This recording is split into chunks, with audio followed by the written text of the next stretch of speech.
What's going on, Falcon fans? This is your boy back with you with another video. Today, guys, we're going to talk about the president of football for the Atlanta Falcons and Mr. Matt Ryan himself, what he had to say, um, what we could take about what he had to say, and how do we feel, before we get these things going on, right? We're going to talk about some surprising news about the coach and another team is on the market for a new coach, right? So we're going to talk about that as well. The Atlanta Falcons interviewed another coach, so they're bringing them to see coaches. We're going to talk about that as well. But guys, I just want to get your opinion about what we heard from Mr. Matt Ryan Day. I got my thoughts about what he said and how what I just asked. How do we feel about it, right? Are you positive, negative, or do you think that franchise is going in the right direction with this, first hire, right? They still got two more hires to make, so it's going to be interesting to see how the Atlanta Falcons go forward. But guys, with that being said, if you haven't already, go ahead and please subscribe to the channel. Please hit that notification bell so you know I drop another video. Please hit the like button, so I know you guys like hearing I talk about. Then please share my video throughout the YouTube universe so more people can come in and hear me talk about. That's right, these Atlanta Falcons. So guys, like I said today, we heard from um, the president of football, right, for the Atlanta Falcons. So he was there today with Mr. Arthur Blank, the president CEO of the Atlanta Falcons, Greg Beatles. I honestly, guys, I did not know Greg Beadle had been there that long. Greg Beadle was actually there before Arthur Blank bought the team. So what's going on, T Terry? Um, but yeah, Greg Beadle was there for Arthur Blank bought the team. So Greg Beatles, he's been in Atlanta Falcons for a long time. So tips out, he's been there since 1995. Um, of course, he was there with the sale 2001 when Arthur Blank bought the team. So he's been there. He's earned his stripes, and I guess that's why he's the president and CEO of the Atlanta Falcons. So, shout out to Greg Beatles. According to Matt Ryan, he's been a really great help to him. Getting his feet wet. 2 hours later, after he signed his contract, he's already doing interviews, for the coaching position and stuff like that. So, shout out to Greg Beatles, man. Um, just want to throw that shout out. Nobody really know, how intricate he was until the Falcons organization, but he's been there longer than any of those two guys that was sitting on the podium with him. So, shout out to Greg Beatles, man. That's really awesome. But guys, what we heard today from Matt Ryan is some music to my ears. I don't know, you guys go back and look at it. If you haven't looked at it, please go look at it and check out. But it was some really music to my ears. What he had to say. He has interesting things to say as well, and we'll break all that stuff down. But first of all, we talk about what Arthur Blank said about the position that Matt Ryan is actually hired for, and it was for one thing only, and it wasn't two, it was one, and that was to win football games. So the ideal of Matt Ryan being hired, it was for to win football games. That's why Matt Ryan was brought into the fold, um, and it was about to win football games, right? That's what he was brought there for, right? All the other stuff is going to add to that, right? When you get into the minutia and the hiring, the coaches and the GM and stuff, but Arthur Blank wanted somebody in that he felt like could get the Atlanta Falcons to what sports is all about, and that is to win, right? And you bring a guy in like Matt Ryan, a guy that, and his one of his first things he said was um, his his position ain't changed when he signed the contract as a rookie in 2008. Um,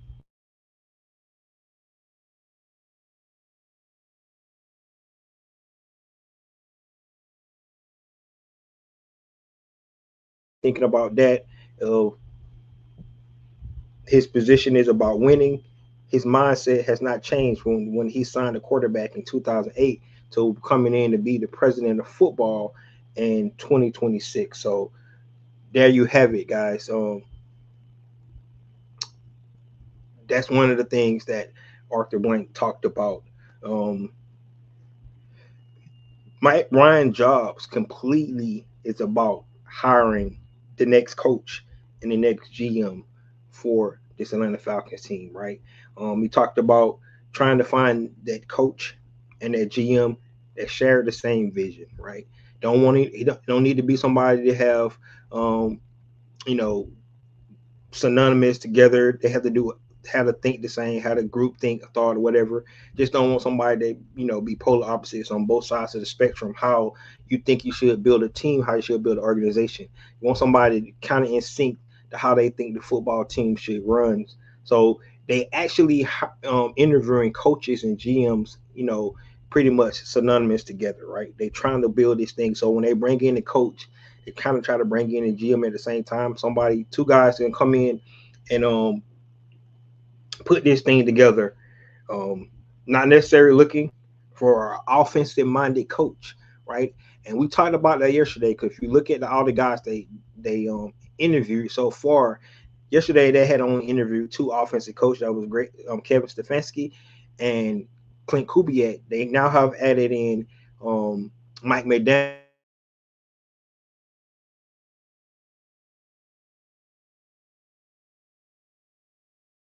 offensive coordinators.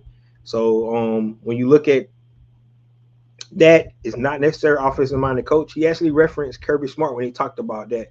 When you're thinking about bringing in somebody that's the right guy for this job. And what I took from that is the position he described for head coach.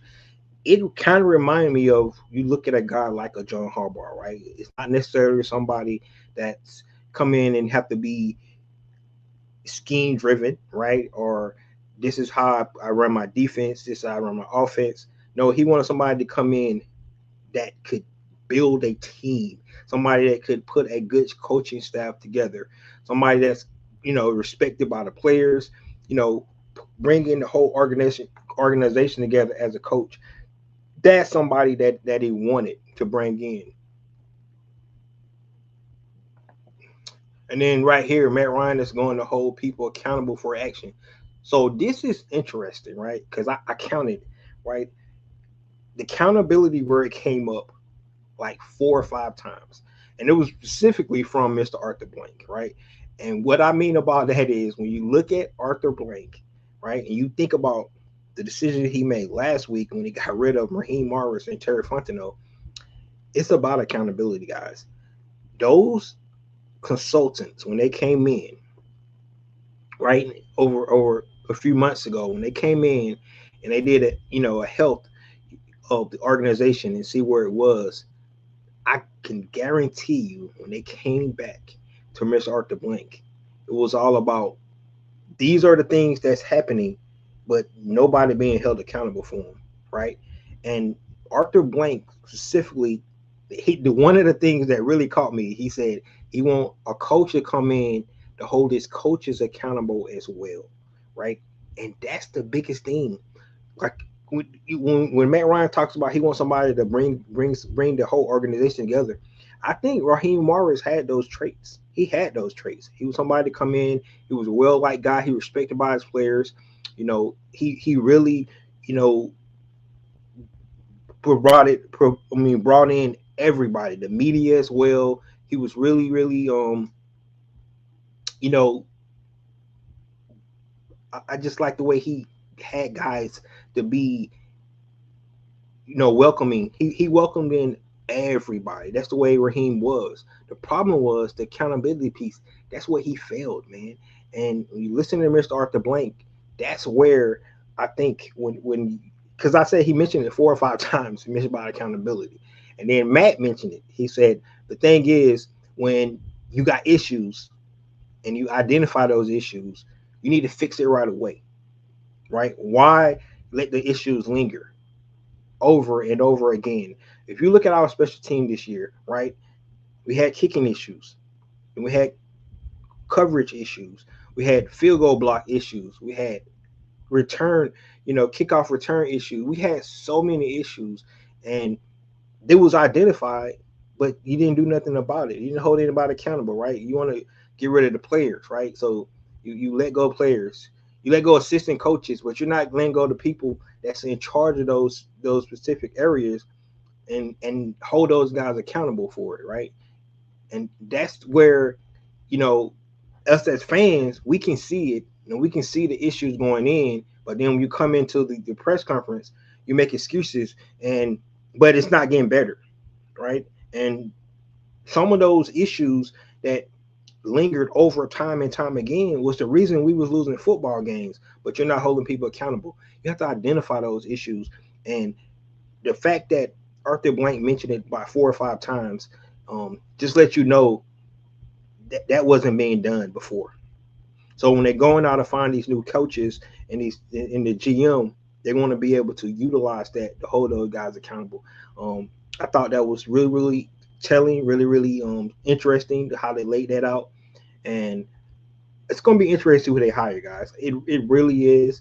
Like I said, they hired um, interviewed 6 guys so far, and that's going to be really interesting. Mike McDaniel might be the guy. If you think about it, he could be right. But when you look at Mike McDaniel's, is he a guy that fit those 3 things that Matt talked about? Somebody that's you know keeps his emotion in check, somebody that can lead a team and bring everybody together, somebody that can bring the whole organization together, somebody that can create a culture. Is Mike McDaniel that guy? I don't know, right? So that's the question. Um, was he that guy in the with the Miami Dolphins? We do know he's really, really versed in his offense. That's what he does really well. Um, he's a good offensive minded coach, but is he a team builder? Can he create build a good staff to put a good staff together? Can he do that? Does he understand a clear vision for what he wants for the team? Those are the things that when we heard Matt Ryan talk today, is that's what you're asking for. That's what you're asking for. I'm looking at some of the other comments here. Eddie chimed in. Um, they laid out their own. They laid out when Raheem was hired. What's new now?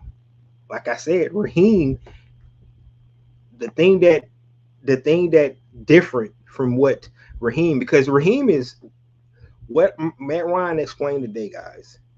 It's pretty much what they wanted from Raheem Morris, and he brought most of that in. The biggest thing he didn't bring in is what Arthur Blank mentioned 4 or 5 times: accountability. That's what Raheem didn't do. He didn't hold people accountable. When you have issues over and over again, go down the Atlanta Falcon fan base Twitter feed. Just go by, and you talk about it over and over.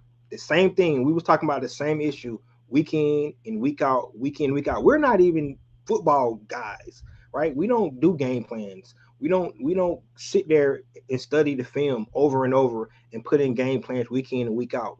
But we can see the same issues that was popping up week in and week out, and you ain't holding nobody accountable for it. And if you are holding them accountable for it, it's not working because we kept seeing the same issues and issues and issues over and over and over again. That's what Arthur Blank was talking about. That's why he mentioned it 4 or 5 times. That was not happening. And Matt Ryan charge is to find somebody that's going to do that. You have to like you have to put people in positions to do what you hired them to do. And if they're not going to do what you hired them to do, it's time to go ahead and make a change. It's okay. I hired you to do this. I thought you can do this, but obviously you can't do this because it's not being fixed. So we're going to go in a different direction. That's business. It's not about loyalty. It's not about being a friend. It's about being, I hired you to do this job, but the job ain't getting done. We kind of forget about the first New England dynasty, right? When they went to the 3 Super Bowls, and they came out with a little documentary, and it says "Do your job," right? That was the whole thing, was do your job. Bill Belichick always told his players to do their job, right? And that's what you get paid to do. I'm not asking you to do somebody else's job. I'm asking you to do what you was hired to do, right? If you're a left tackle, you're hired to protect the quarterback blind side, right? That's what you're hired to do. You were hired to get out the ball in the run game, and you hired to pick up blitzes and stuff like that. That's what you hired to do. That's all I'm asking you to do. I'm not asking you to do something above and beyond. I'm asking you to do what you was hired to do. Everybody get paid to play in these professional sports, and you get paid to do a particular job. And if you're not doing that particular job, you need to be held accountable. And as a coach, you hired your players. I mean, you hired your coach to get the players to do certain things, right? Now, if the players ain't doing what it is, replace the players. But in this case, if the coaches ain't doing what you asked them to do, and we keep seeing the same week in, week out, week in. I mean, how many times we seen the Atlanta Falcons give up kick coverage, and it cost us the game, right? It happened in Indianapolis, the Indianapolis game. We gave up a return that put them in range to tie the game. The Jets game, we lost that game because of a kickoff return, right? We muffed a punt. We muffed a punt return in that game, right? The players did it. I get it. I'm tracking, but the coach is ultimately in charge of that team. If you're the special team coach and your special teams keep messing up, I'm going to replace you. And he didn't do that. He didn't hold accountable. He kept going in weekend. And if you, like I said, if you listen, the media asks the same question: are we going to see any changes with special teams? No, we're not going to see any changes. We're going to fix it. How are you going to fix it? It happened. And then the next week, guess what? A block field goal, and the Rams are running back for a touchdown. Right, the very next week after you say you're not going to change something, it's not holding people accountable, and that's why Raheem is gone. It's not because he wasn't a good team builder and he didn't resonate with the guys in the locker room, and he had that temperament to be steady all the time. All those you can see all those qualities and the character in Raheem Morris. The problem was he was not willing to make any changes and do what he needed to do to make sure what the ultimate goal is to win football games. And that's where he compromised himself, right? Because it's about loyalty and all, and that's the issue. When you're in the business, it's not about loyalty, it's about the end result. That's what it's all about, right? Do your job. That's what you get hired to do, right? He decided, Raheem Morris decided that he was going to hire a defensive coordinator and he was going to hire an offensive coordinator. He was going to be the guy that oversees it all, right? That's what he decided to do. And in that instant, when you decide to do that, when those areas are lacking, you have to make sure that they're up to par, because you're not running that. You're the overseer of it all. And if those areas are lacking in certain areas and things like that, you're not willing to do it. So another issue was, think about it. After one game, a blowout against Carolina, he fired the wide receiver coach.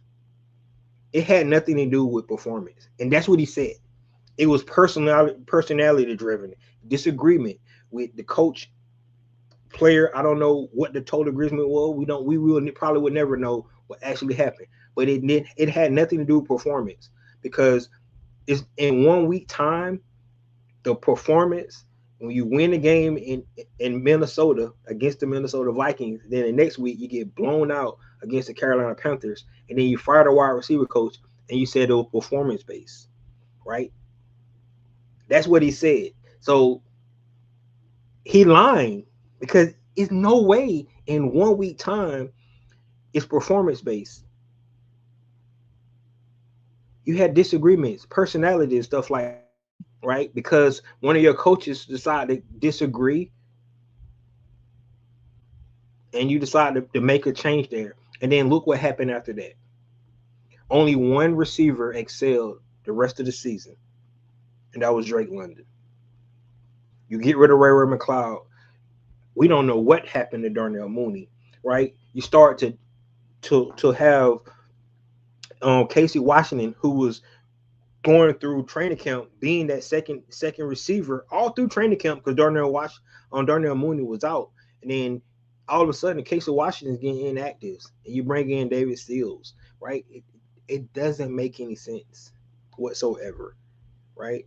It was dysfunction. Something was going on, and it was maybe he didn't have total control of his coaching staff. And maybe he did lose some players in the locker room. Because I can tell you this, why did Ray McCloud get dismissed? Because he didn't agree with the idea of getting rid of your wide receiver coach after one game. And then Ray McCloud get an inactive. Then he get cut from the team 2 games later. It all lines up.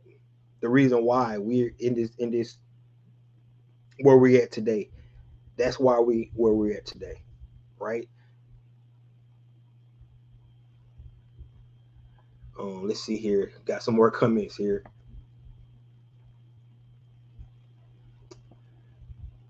Terry says Josh Blanks is about to take over real soon. They mention him a lot. Yes, I think he's going to take over for Pops, right? He don't. I didn't know this. He was working with the NFL, working in the NFL for a couple of years. Now he's come back home to be part of the Atlanta Falcons organization. Yes, and I can definitely think, and he's definitely part of their hiring committee. He's there with Matt Ryan, with Greg Beatles, going through the interviews for the coaches and the GM. So I do believe he's gonna. You're right. I think you can see him starting to take over more of the realms. Because Mr. Arthur Blank is getting old, man. He really is.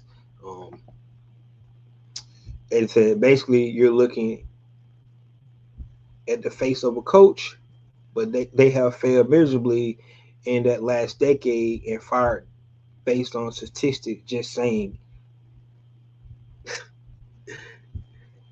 I'm being honest with you. When I listen to Eddie talk, man, like knowing he a Cowboy fan and he trying to like tell me about the Atlanta Falcons, it's like, what you talking about, dude? Dude, I mean, the Dallas Cowboys have failed miserably for the last 31 years. So like honestly, the Atlanta Falcons did go to the Super Bowl and the divisional playoffs at least 8 years ago, right? They have more success in the last decade than the Cowboys have. So like they haven't failed miserably, right? Because they went to the Super Bowl in 2016, right? And they went back to the division round the year after. So they have not failed miserably in the last 10. They have not. That's not true, right? The Dallas Cowboys have, right? And look who's leading there. Look who's leading. So it's just like, come on, man. Like, honestly, seriously, don't talk about we failed miserably and you represent a team that ain't did shit in like 31 years, right? Y'all living on y'all 90s Super Bowl. So like they went to the Super Bowl in 10 years ago, dude. So they have not failed miserably, right? This last 5 years have not gone the way it needs to go. I do agree with that, but they have not failed miserably. And they're not looking at statistics. They're looking at results, wins and losses. That's what they're looking at. They're not looking at statistics because statistics does not matter. It matters about wins and losses. You can, and Raheem was so good at saying this, statistics are for losers. That's what he always say. Well, the only statistic that really matters is wins and losses. That's what really matters, man. That's what really matters. And we went 7-10, 7-10, 7-10, 8-9, 8-9. That's the statistic that matters. We're not winning. Matt Ryan was brought in for one reason only, and that's the first thing Arthur Blank said: to win football games. You're right. If we was getting field goal point blocked and they running kickoffs back on us and we missing field goals and we're still bad on third down, and we can't stop the run, but we still winning games, none of this would matters, right? Because we winning, right? All that stuff will still be taking place, and we be winning, and Raheem will still be here. Terry Fontenot will still be here. The problem is they're not winning. That's the only statistics that matter. So they're not basing off statistics. They're basing off wins and losses, and he ain't winning. He didn't win. That's what it boils down to. And you want to be able to put somebody to win. And the truth be told, the reason why you wasn't winning because of those things I just mentioned. And it wasn't like it was a one offer. It was happening over and over and over again. Right? That's why they was winning. In the Raheem Morris era. In the Arthur Smith era, it was different reasons, right? It was a quarterback. And I can honestly say in Arthur Smith era, one of the main reasons the Atlanta Falcons was not winning was the quarterback position. In the Raheem Morris era, it was not the quarterback. It was all the other stuff. Third down percentages. Special teams, horrible. Can't stop the run. Those are the reasons why we lost in the Raheem Morris era. I'm just saying, man. So they didn't fail miserably. I just hate that statement. They did not fail miserably. Sometimes it's always coaching. You can consistently make changes and execution. The biggest failure with how fast these you young coaches want the scheme to make much too fast. I don't think it had nothing to do with the scheme. I think it had all to do with holding people accountable. This is why Fires are at an all-time in recent years. Just saying, they're not winning. That's why they're all-time high. They're not winning, man. That's that's that's why you get into sports, man. You get into sports to win, right? You get into sports to win, and they're not winning. He said this is why Fires is all-time high. The recent folks can sell themselves good, but they can't follow through. Yeah, Raheem is that guy. He said Raheem said Ray home like he was like, yeah, cause Ray was coming in about firing Ike Hilliard, man. Like after one game. Come on, man. Like honestly, think about it. See, this is why it kind of irks me a little bit. You think about it, right? Ike Hilliard, they had one bad game, and after one bad game, Ike Hilliard got fired. Like we had multiple games where special teams was screwing up. Like every game we had a special team error. Every game, and Marquise Williams kept his job the whole year. The whole year. We're going to 4-game lose streak where our third down percentages, like we went 2 for 15 one time on third. I forget what game that was. 2 for 15 on third down. Like, come on, man. Come on. How you gonna win like that? And that's the stat. That's the reason you lose, because you go 2 for 15 on third down. Your defense is on the field forever. Like that's the stat. Boy, game on the read correctly. Stop bringing up the Cowboys. I love.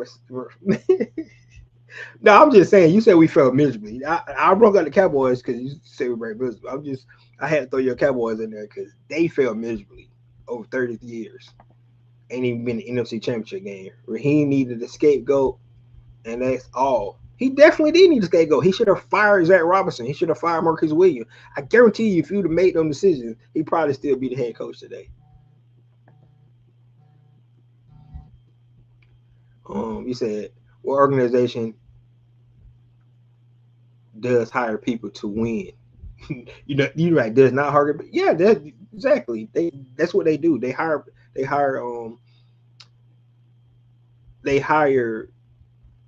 coaches. They hire GMs to deliver the goods. That's what it's all about.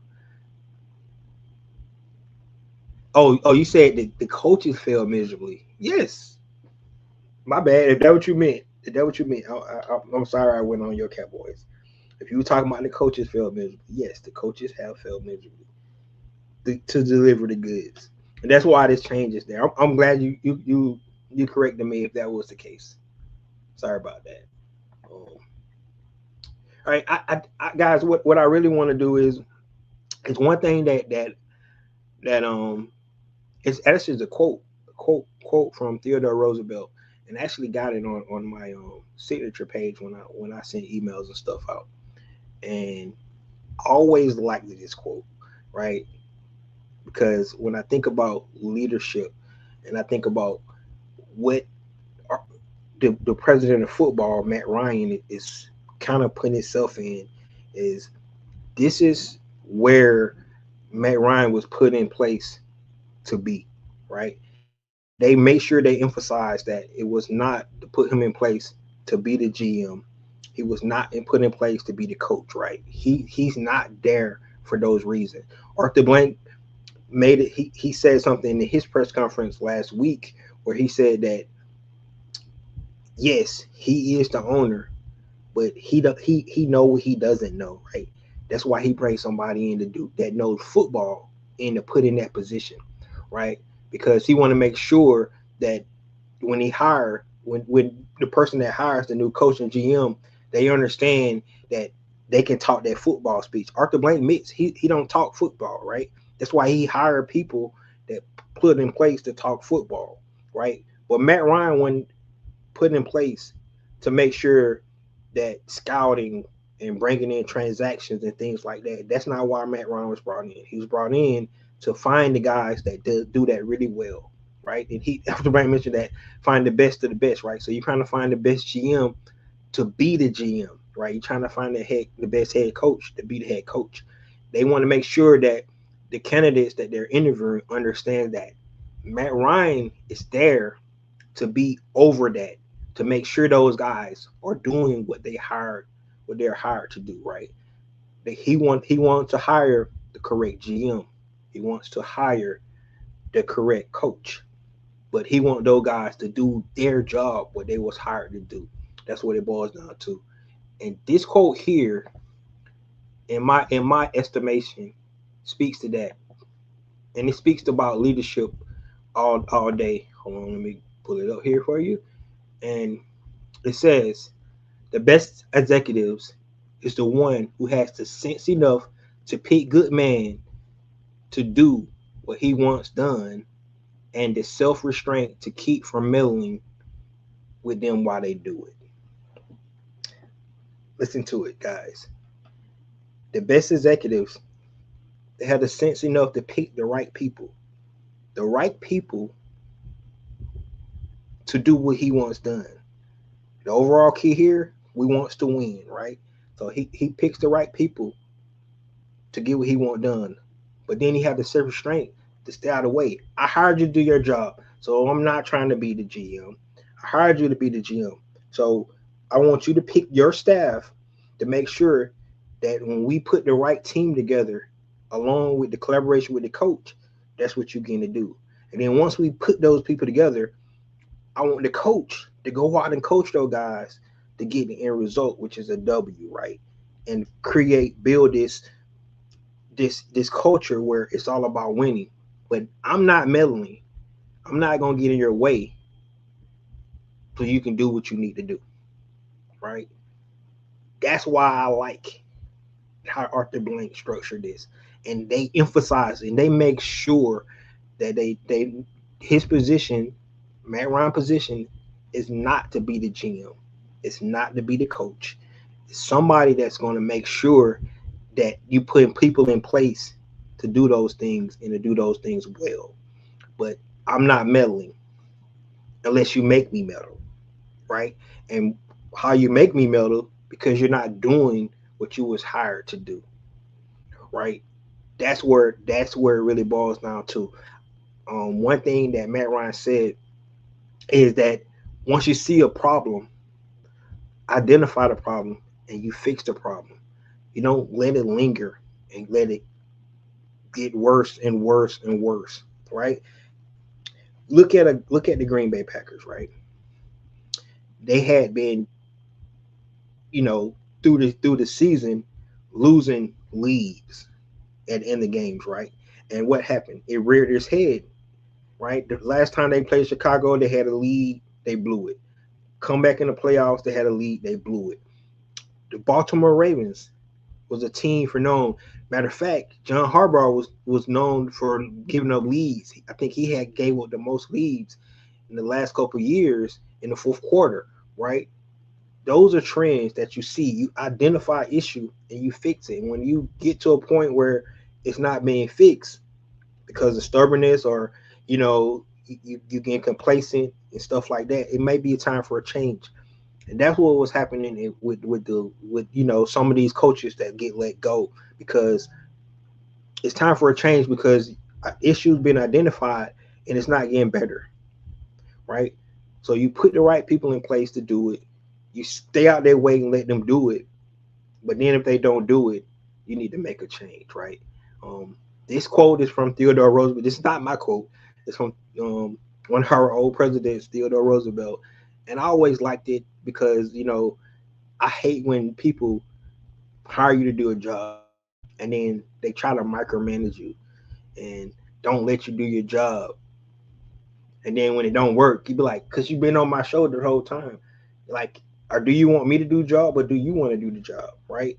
That's what it's all about. So I love this quote. Um, I think about it, a little about it for a long time, you know, and in my other professions and stuff like that.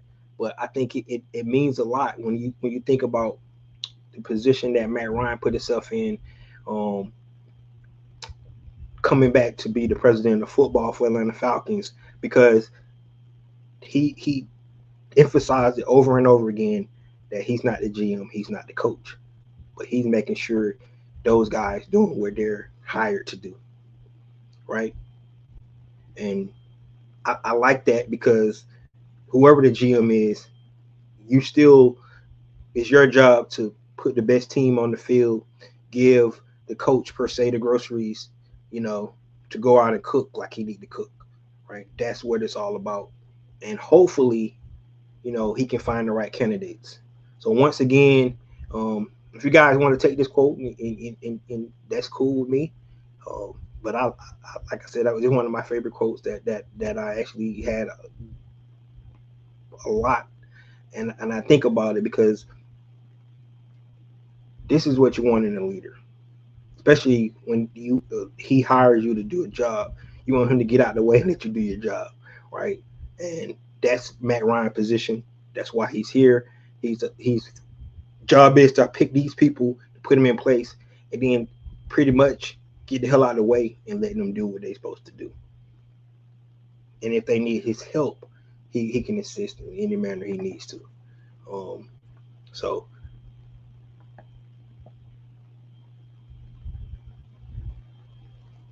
somebody said for the Eagles.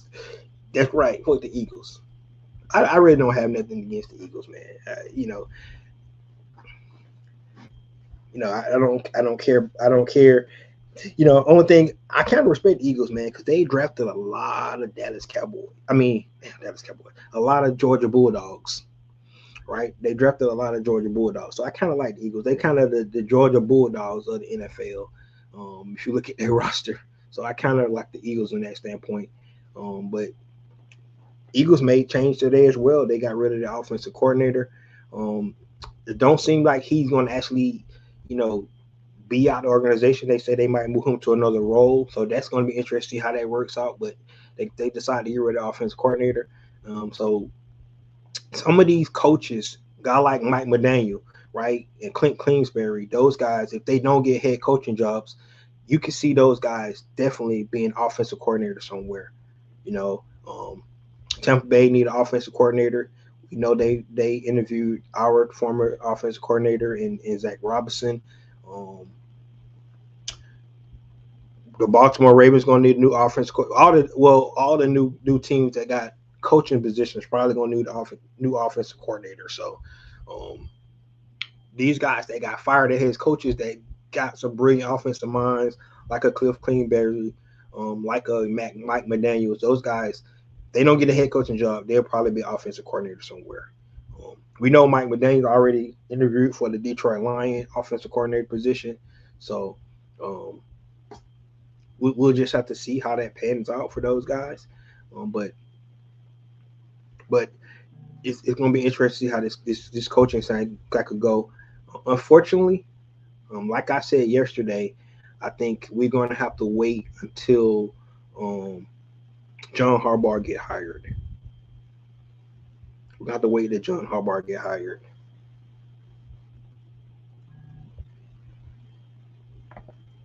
Eddie said the Georgia Eagles, but misutilized this season badly. I thought the defense played well, man. I thought the defense really, because most of those guys on the defense side of the ball, and I thought the defense. I really believe that the the Eagles not using their offensive talent the way they need to utilize it. And I don't know if you go back to the way Kellen Moore had Eagles looking last year, right? Um, that offense was really good. It was really good last year, right? Of course we know because Saquon Barkley almost broke Eric Dickerson record, right? And then of course Kellen Moore get hired by the Aints, and they bring in a new offensive coordinator, and it looked completely different. So that just goes to tell you coaching does matter, right? Because the same team came back and the offense looked completely different than we had another coach in there. So coaching mattered. Coaching does matter.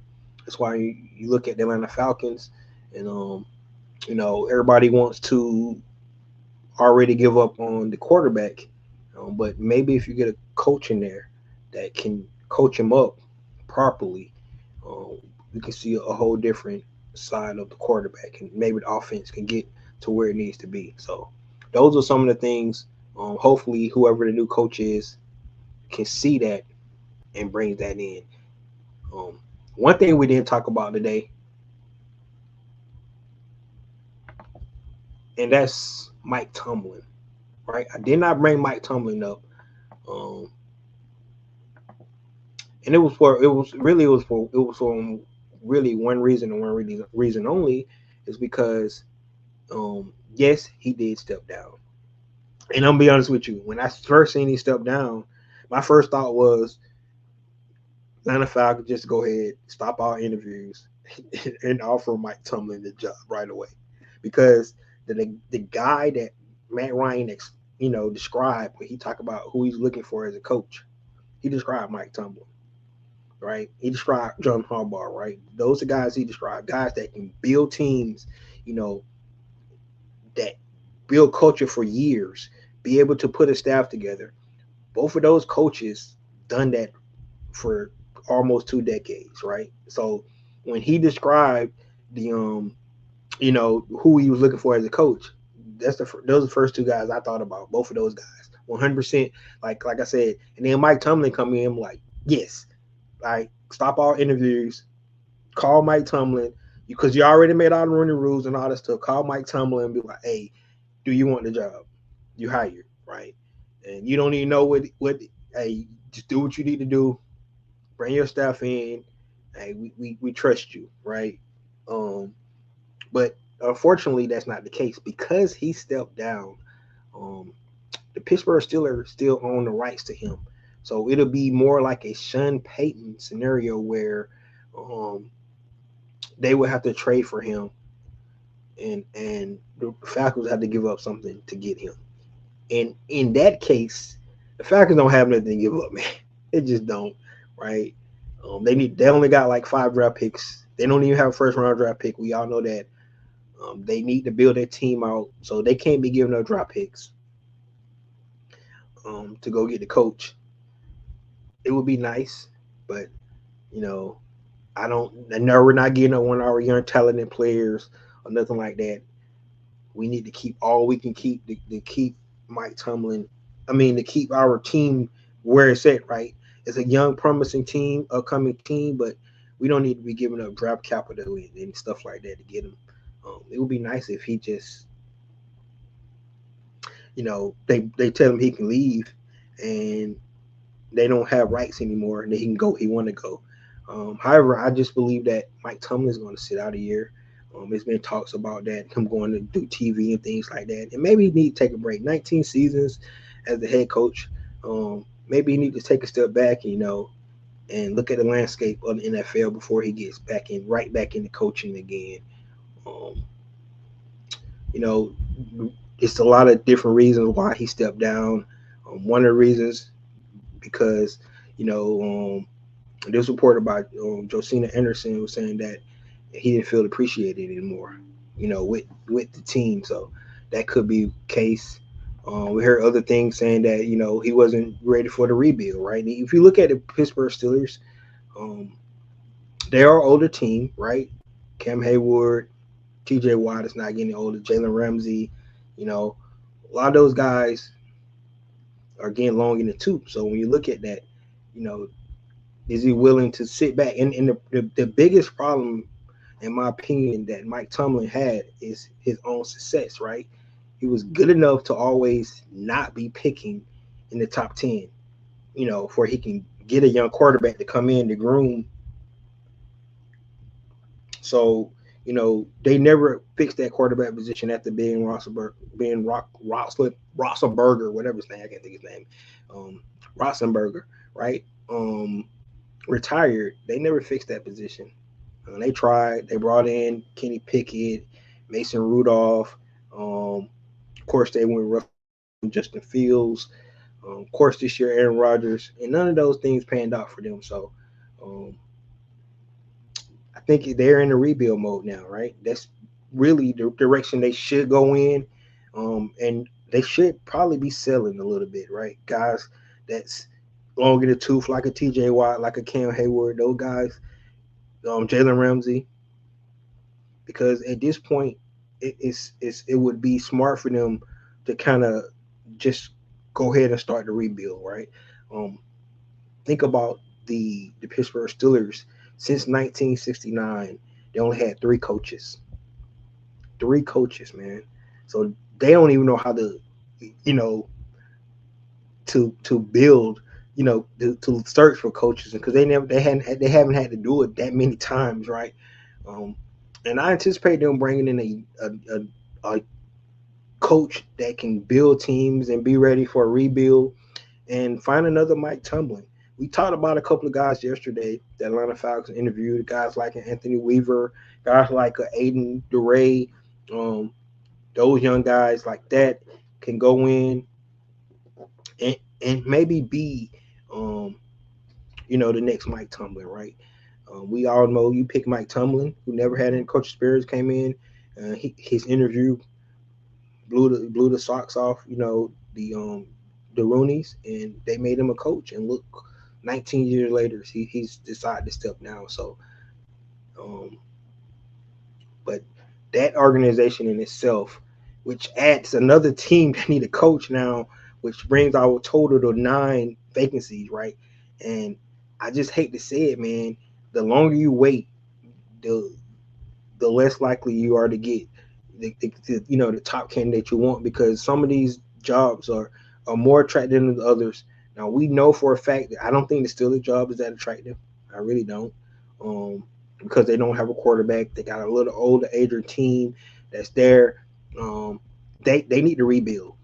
Now that you got rid of your coach over 19 years, I think they need to turn their team into a different direction and start a rebuild.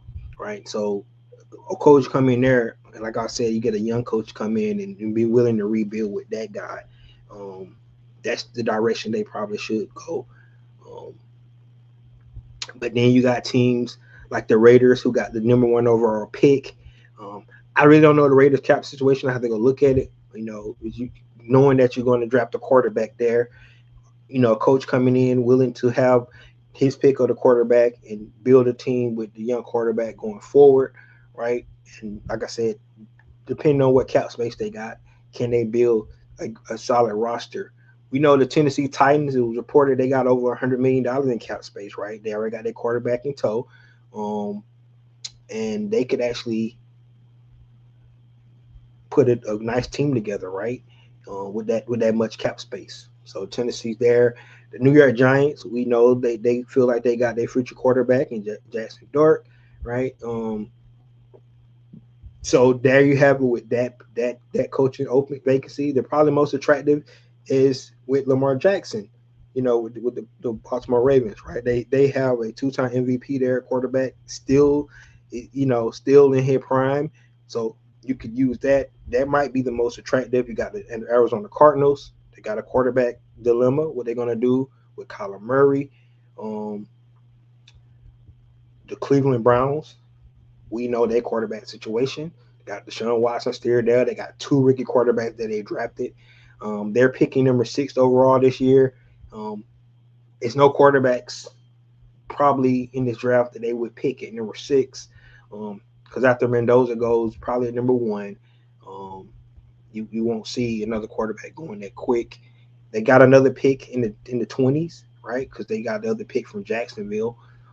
So they got 2 picks in the first round. So with their rookie class that they had this year, which was a really good solid rookie class that the Cleveland Browns um put together on offense and defense side of the ball, being able to have 2 draft picks in the first round, they could continue building that team, right? They just need to figure out their quarterback situation. So, you know, depends on how coach feel about you know that their ownership in the front office. That could be enticing job. The defense is solid there, 100%. You know what you're getting out of their defense. So there you have it. And then you have our Atlanta Falcons, a really talented roster. The only question mark in my mind is the quarterback position. Um, it sounds like when you listen to Arthur Blank, you listen to what Matt Ryan said today. Michael Penix is the guy that they're looking moving forward. However, you know, time to tell with that because, like I said, we have not got the GM, we have not got the coach in place, and those guys are really going to be decide what happens with Michael Penix, in my opinion, and how it should be, right? Because those guys got the ones that got to build a team, and those guys the ones got to coach the team. So you don't want to tell those guys what they're going to do with the quarterback position, right? You're going to ask, when you're hiring the guys, what you think about Michael Penix, you know, and hopefully they truthful about it. I don't think he's the guy, but when I come in, we're gonna try to find the guy. Or yes, I think he's the guy. I think I can work with him, and we're gonna try to build around him. We don't know, that's what they could be thinking about, but those are the questions. Hopefully, Matt Ryan and the team of guys that's trying to hire these candidates are asking, trying to figure out their vision, you know, at that position, because I think that's important. But um, there you have it, guys. 9 openings now. 9. So, wow, it's crazy. That's nine positions for coaches, and if you look at the coaching pool, it's not a lot of guys, right? Um, I think the Atlanta Falcons got 3 more guys that they're thinking about hiring. Like I said, um, they're going to interview the defensive coordinator from the Carolina Panthers. I think they're also going to interview the defensive coordinator from the Green Bay Packers and the defensive coordinator from the San Francisco 49ers and Robert Saleh. So, like I said, it's not necessarily that they're hiring offensive minded coach, which you would think a lot of us. I know a lot of us fans want them to hire somebody that's going to get the offense right. But hopefully, whoever they hire, he can hire a good staff that can be, the so-called quarterback whisperer to get the offense and the quarterback right. So that's what we're hoping to see. Um, but I don't think we'll have a new coach for another week and a half at the most. Um, they need to kind of speed things up though, because you know the All Star games are starting to come up. You got to get your scouts in place, you know, to come back and get ready for the draft and stuff like that. Usually those meetings go in February, right after the Super Bowl, because you're trying to build your draft board and stuff like that before March when free agency kicks off, so you can get an idea of you know um, what kind of players in the draft and what you might need to target in the free agency, right? Because if for an example, if it's a good draft where a lot of receivers, a lot of good edge rushers and things like that, you're gonna take advantage of that, right? So that's some of the stuff that you can kind of look at and consider. So if it's a lot of edge rushers in the draft, right? You're like, okay, it's a lot of edge rushers in the draft. We can find us some more edge rushers. Not saying they need edge rushers just because I think we're good in that spot, but just say defensive tackles, right, or receivers, right? Because there's a lot of receivers coming out this year in in the draft, right? We're not going to try to get in receivers in free agency. We're going to pull some from the draft, young guys. We can pick them in the third and fourth round that we think can contribute to this team, right? So in free agency, you're going to look at a different position, something that you need. That's why in February you start to build your draft board and things like that. So when free agency happened, the new league year happens around that middle March time frame. You know what you're looking for in free agency. That's how they got have to look at it. That's why you got to get your GM and your coach in place before you can start, finalizing that stuff. Because believe me, Terry Fontenot was already working on all that before he got fired, right? His staff was already laying all that stuff out. Now the new GM, new coach, got to come in and play catch up. So that's why as soon as they get these guys in place, they need to take their time and hire the right guys. But as soon as they get these guys in place, that's what they need to do. Um, let's see, read some of these last comments. Then we're gonna get up out of here, man.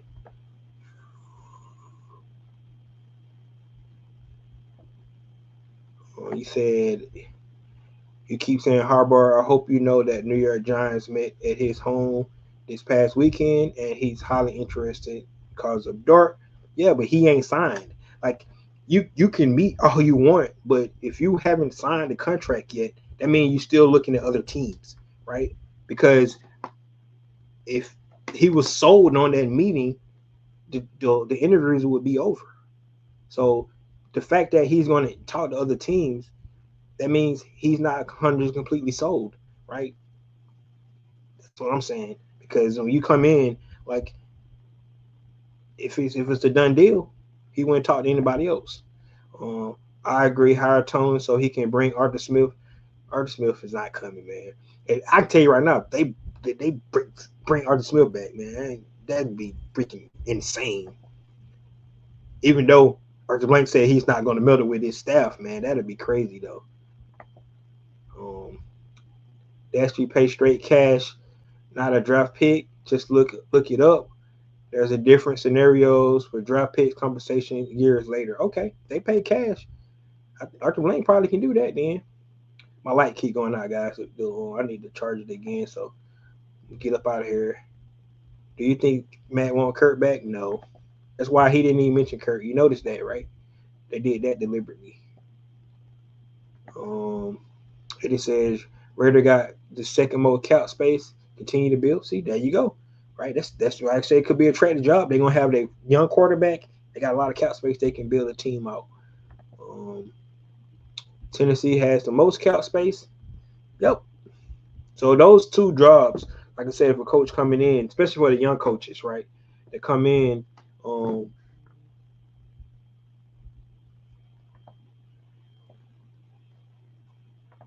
he says Michael Penix Jr. had the doctors there. Mr. Blank could buy the world, so he's going to be good. Yeah, man. Yeah, man. They actually got a little mini hospital attached to Flowery Branch, right? You guys know that, right? So they got a good staff there.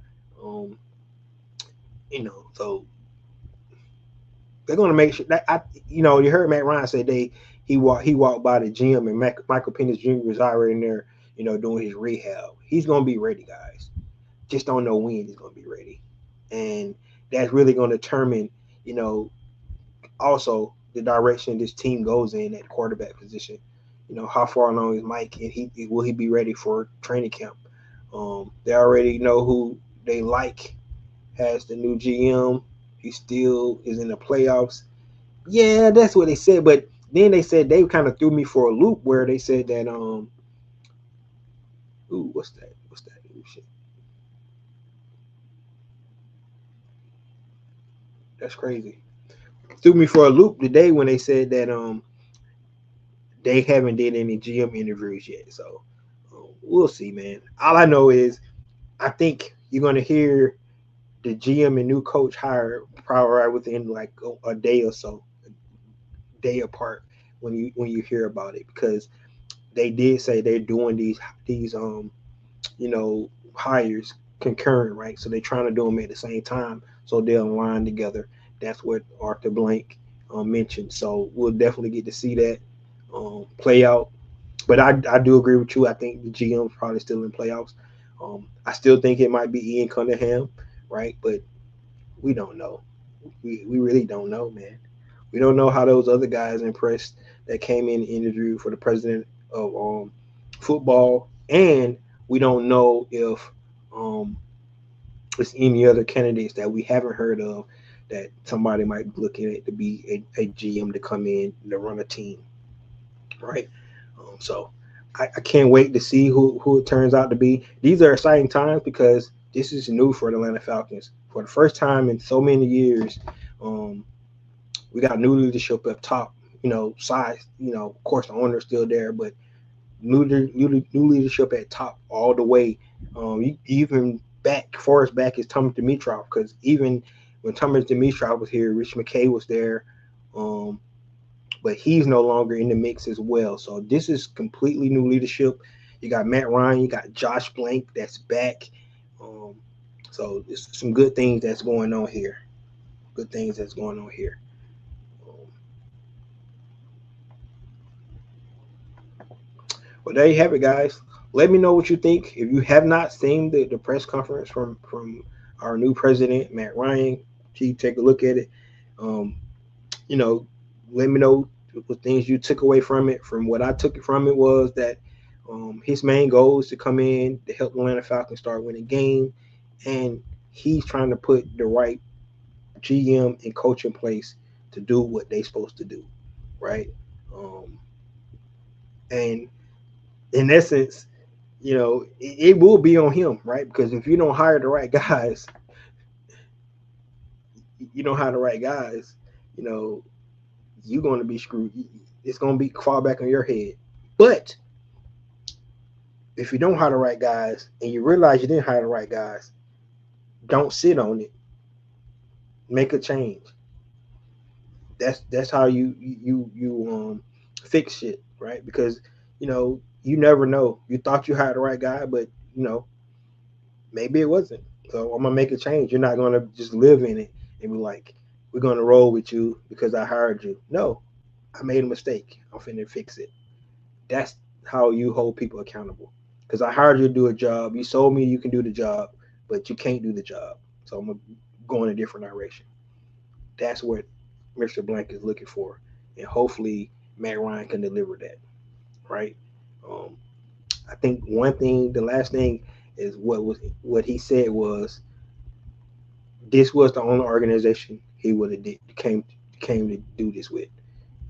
So that tells you that he has an invested interest in seeing the Atlanta Falcons succeed, right? And to him, it's the same he had when he became the quarterback for Atlanta Falcons in 2008, and that is to try to bring a championship to this team, right?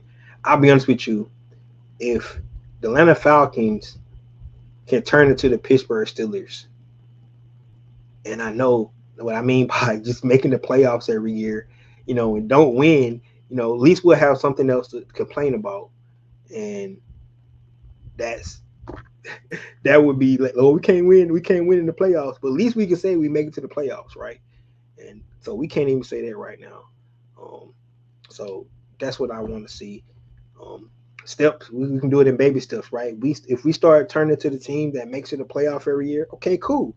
Now we just need to take the next step and get to to the NFC or the NFC championship game, right? Okay, now we're the team that the NFC championship game, right? We could be the Buffalo Bills of the '90s when they went to 4 straight Super Bowls and lost. That would be better than not being in the playoffs year in year out. I'm just saying, man. Like, we need some kind of success so we can get there, right? If Matt Ryan can bring us to that kind of success, hey, I think he achieved his goal. the main goal is win the championship, but we're going to see. T. Terry said Matt Ryan's going into the championship. Hopefully he do. There you have it, guys. My dang light went out, so I'm finna get up out of here because I don't like the darkness. So there you have it. Let me know what you think. Please share my video throughout the YouTube universe to all the Atlanta Falcons fans. Shout out to all you content creators out there that rep the Falcons because hey, we all we got, right? Just like CMB, we all we got. I'm my brother's keeper. I'm my sister keeper. Let's do this. This is your boy Ricondo. Come back at you with another video. Peace.